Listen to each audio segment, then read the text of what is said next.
का बहुत बहुत स्वागत है हमारे आज के इस भाग में। आज हम अनिवार्य हिंदी कक्षा 10 के अंतर्गत कवयित्री सुभद्रा कुमारी चौहान के परिचय एवं उनकी व्याख्याओं का अध्ययन करेंगे। देखिए, कवयित्री सुभद्रा कुमारी चौहान, इनका जन्म 16 अगस्त 1904 को इलाहाबाद में हुआ था और इनकी मृत्यु 15 फरवरी 1948 को सिवनी मध्य प्रदेश में हुई थी। अर्थात इनका जीवन काल केवल 44 वर्ष का था। इनके पिता का नाम रामनाथ सिंह था, जो जागीरदार थे। इनके पति का नाम लक्ष्मण सिंह था और ये आधुनिक काल की मानी जाती हैं।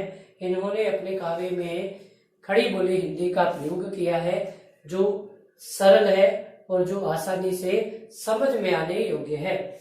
इनकी रचनाओं की बात करें तो इन्होंने कहानी संग्रह लिखे। पहला कहानी संग्रह इनका बिखरे मोती था, दूसरा उन्मादिनी था और उसके पश्चात सीधे साधे चित्र। कविता संग्रह में मुकुल और त्रिधारा प्रमुख है। देखिए, इनकी विशेषताएं क्या थी कि 1921 में गांधी जी के असहयोग आंदोलन में भाग लेने वाली ये प्रथम महिला थी और इन्होंने अपने पति के राष्ट्रभक्ति और राष्ट्र प्रेम के कारण ही असहयोग आंदोलन में अपनी भागीदारी को निभाया था। साथ ही साथ इन्होंने अपने विदेशी वस्त्रों और आभूषणों का भी परित्याग कर दिया था और अपने इन आभूषणों का प्रयोग देश सेवा के लिए किया। इन्होंने अपना संपूर्ण जीवन राष्ट्र प्रेम, देशभक्ति के लिए व्यतीत किया। इसी राष्ट्र प्रेम के कारण ही इन्हें 2 बार जेल भी जाना पड़ा था। भारतीय तटरक्षक सेना ने अप्रैल 2006 में इनकी राष्ट्र प्रेम की भावना को सम्मानित करने के लिए एक तटरक्षक जहाज को सुभद्रा कुमारी चौहान का नाम दिया था। भारतीय डाक विभाग ने भी 1986 में इन्हें सम्मानित करने के लिए, इनके राष्ट्र प्रेम की भावना का सम्मान करने के लिए 25 पैसे का डाक टिकट जारी किया था। देखिए, अब हम कवयित्री सुभद्रा कुमारी चौहान की व्याख्याओं का अध्ययन करते हैं। सिंहासन हिल उठे, राजवंशों ने भ्रिकुटी तानी थी, बूढ़े भारत में भी आई फिर से नई जवानी थी।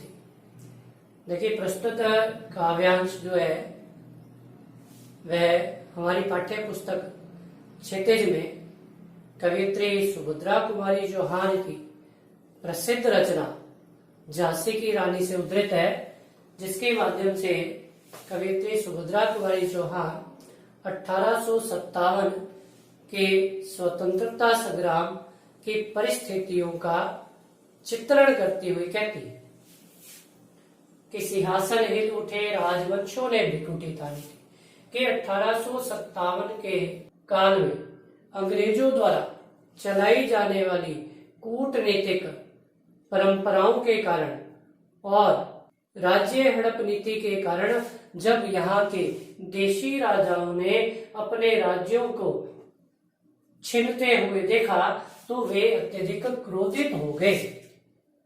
भ्रिकुटी तानने का अर्थ है क्रोधित हो जाना। तो ऐसी परिस्थितियों से वे अत्यधिक क्रोधी हो गए। बूढ़े भारत में भी आई फिर से नई जवानी थी और उन देशी राजाओं को देखकर ऐसा प्रतीत होता था कि जैसे अब दुर्बल व्यक्तियों में भी फिर से नया जोश, नया उत्साह अथवा साहस उत्पन्न हो गया हो। गुमी हुई आजादी की कीमत सबने पहचानी थी। गुमी हुई अर्थात तो खोई हुई, आजादी अर्थात तो स्वतंत्रता, कीमत अर्थात तो मूल्य के अपने खोई हुई स्वतंत्रता के मूल्य को अब सभी ने पहचान लिया था। दूर फिरंगी को करने की सबने मन में ठानी थी और यहाँ के देशी राजाओं ने अब अंग्रेजों को भारत से बाहर निकालने का दृढ़ संकल्प ले लिया था। चमक उठी सन 57 में वह तलवार पुरानी थी कि 1857 में यहाँ के देशी राजाओं ने अंग्रेजों को बहिष्कृत करने के लिए अपनी तलवारों को पुनः उसी जोश और उत्साह के साथ अपने हाथों में ले लिया था। बुंदेले हर बोलों के मुंह हमने सुनी कहानी थी, खूब लड़ी मर्दानी वह तो झांसी वाली रानी थी। कवित्री सुभद्रा कुमारी चौहान कहती है कि बुंदेलखंड के लोगों और हर बोलों के मुंह से अर्थात प्रत्येक व्यक्ति के मुंह से उन्होंने झांसी की रानी लक्ष्मीबाई के साहस और ओजस्विता की कहानियां सुन रखी थी।